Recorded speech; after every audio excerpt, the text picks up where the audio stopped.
มานี่คือกรรมพีบទៅចំការ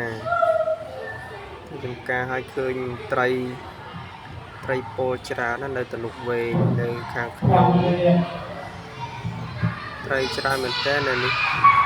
ต้องមានការអីវានេះបងប្រុសមកសុំមេឃស្វាយចិនត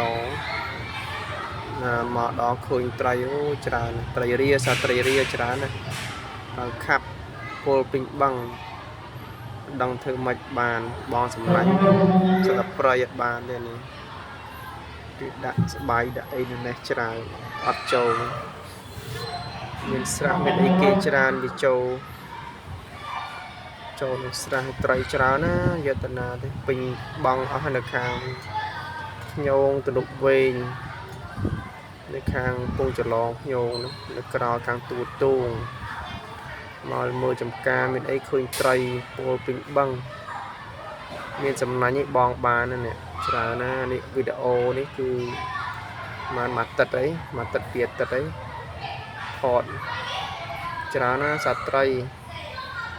ខាងបឹងញងខាងទំនុកវែងសបោត្រីឆ្នាំនេះសបោត្រីច្រើនឆ្នាំនេះសត្វត្រីរៀលត្រីវាចេញទៅទលេអត់កើតមិនដឹងវានៅកក់កុញនឹងច្រើនមែនតើ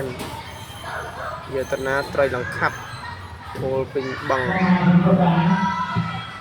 ហើយនេះអូខាងនេះច្រើន